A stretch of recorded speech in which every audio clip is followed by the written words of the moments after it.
ദോഹയിലേക്ക് വീണ്ടും ആക്രമണം നടന്നിട്ടുണ്ട് എന്നാണ് ഏറ്റവും പ്രധാനപ്പെട്ട അപ്ഡേറ്റ് വരുന്നത്. ഒപ്പം ജെറുസലേമിൽ അപായ സൈറൺ മുഴങ്ങിയിട്ടുണ്ട് എന്ന വളരെ സുപ്രധാനമായ ചില അപ്ഡേറ്റുകൾ വരുന്നുണ്ട്. ദുബായിൽ വീണ്ടും ആക്രമണം നടന്നിട്ടുണ്ട് എന്ന് ചില അന്താരാഷ്ട്ര വാർത്താ മാധ്യമങ്ങൾ റിപ്പോർട്ട് ചെയ്യുന്നുണ്ട്. ആക്രമണത്തിൽ 4 പേർക്ക് നിസ്സാരമായി പരിക്കേറ്റിട്ടുണ്ട് എന്ന വളരെ പ്രധാനപ്പെട്ട പോയിന്റ് കൂടിയുണ്ട്. ഇപ്പോൾ ഹരികൃഷ്ണൻ ചേരുകയാണ് അബുദാബിയിൽ നിന്ന്. ഹരി, ഇപ്പോഴത്തെ സാഹചര്യം എന്താണ് അവിടെ? ശ്യാം, ഞാനിപ്പോൾ ദുബായിലാണ്. ദുബായില് ഞങ്ങൾ പുറത്തൊരു ഫംഗ്ഷന് വേണ്ടി പുറത്തു പോയതാണ്. അപ്പോൾ ആ സമയത്താണ് നമുക്ക് ഇങ്ങനെ ഒരു അനുഭവം ഉണ്ടായത്. ഞങ്ങൾ നിൽക്കുന്ന ഹോട്ടലിന് സമീപത്തായി ഡ്രോണുകൾ, മിസൈലുകൾ പതിക്കുകയായിരുന്നു.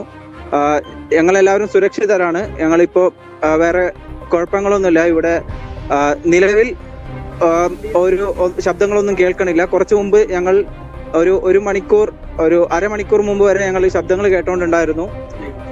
അബുദാബിയിലും ഇതേ അവസ്ഥയായിരുന്നു കുറച്ച് മുമ്പ്. ഞാൻ മനസ്സിലാക്കുന്നത് ജുമൈറ ലേക്ക് ടവർ അവിടേക്കാണ് ആക്രമണം നടന്നതാണ് മനസ്സിലാക്കുന്നത്. ഹരി, അതെ അതെ അതെ അതെ അതെ അതെ ജുമൈറ ലേക്ക് ടവർ ആ പരിസരത്തേക്കാണ് ആക്രമണം നടന്നത്. അതിന്റെ ഏകദേശം സമീപത്തായിട്ടായിരുന്നു ഞങ്ങളൊക്കെ ഉണ്ടായിരുന്നത്. വേറെ കുഴപ്പങ്ങളൊന്നുമില്ല.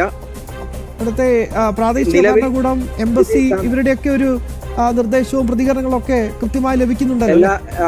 ഞങ്ങൾ ആ സമയത്ത് ഞങ്ങൾക്ക് എല്ലാവർക്കും ഫോണിൽ മെസ്സേജ് പോപ്പപ്പ് ആയി.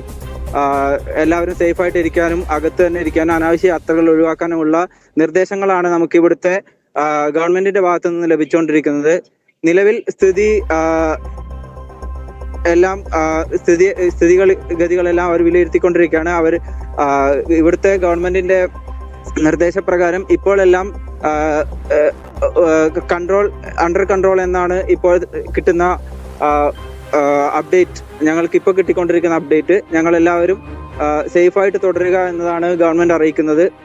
എന്തെങ്കിലും ഇതുപോലുള്ള പ്രശ്നങ്ങൾ വരുമ്പോൾ ഞങ്ങൾക്ക് മൊബൈലിൽ അലേർട്ട് വരുന്നുണ്ട്. അപ്പൊ അതുകൊണ്ട് തന്നെ കൃത്യമായ നിർദ്ദേശങ്ങൾ ഗവൺമെന്റിന്റെ ഭാഗത്ത് നമുക്ക് ലഭിക്കുന്നുണ്ട്.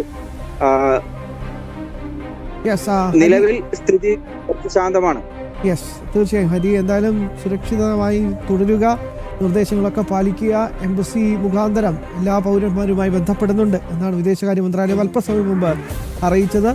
ദുബായിൽ വീണ്ടും ആക്രമണം നടത്തിയിട്ടുണ്ട്. പക്ഷേ സുരക്ഷിതമാണ്, കാര്യങ്ങൾ എല്ലാം അണ്ടർ കൺട്രോളിലാണ് എന്നാണ് ദുബായിൽ നിന്ന് ഹരികൃഷ്ണൻ ഇപ്പോൾ നമുക്കൊപ്പം തത്സമയം ചേർന്നുകൊണ്ട് വ്യക്തമാക്കുന്നത്.